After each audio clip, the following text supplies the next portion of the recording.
High ambitions are noble and important, but there can also come a point when they become the sources of terrible trouble and unnecessary panic.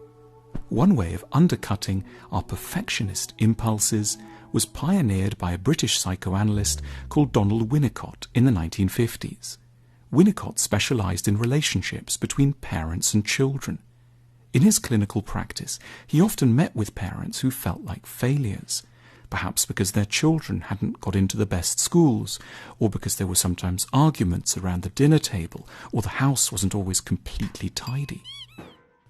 Winnicott's crucial insight was that the parents' agony was coming from a particular place: excessive hope. Their despair was a consequence of a cruel and counterproductive perfectionism. So as to help them reduce this, Winnicott developed a charming phrase. His parents needed to feel that they were good enough parents. No child, he insisted, needs an ideal parent. They just need an okay, pretty decent, usually well-intentioned, sometimes a bit grumpy, but basically reasonable father or mother. Winnicott wasn't saying this because he liked to settle for second best, but because he knew from first hand the toll exacted by perfectionism, and realized that in order to remain more or less sane, which is a pretty big ambition already, we have to learn not to hate ourselves for failing to be what no ordinary human being ever really is anyway. The concept of good enough was invented as an escape from dangerous ideals.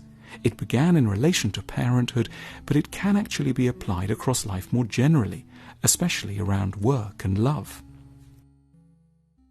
A relationship may be good enough, even while it has many dark moments.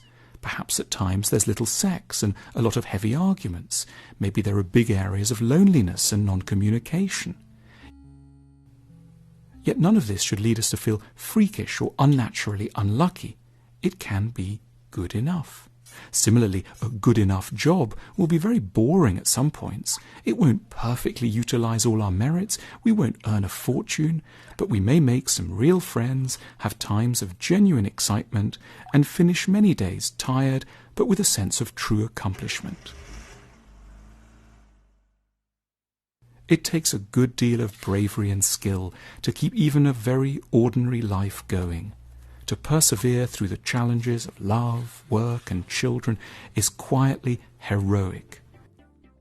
We should perhaps more often sometimes step back in order to acknowledge in a non-starry-eyed but very real way that our lives are good enough, and that this is, in itself, already a very grand achievement.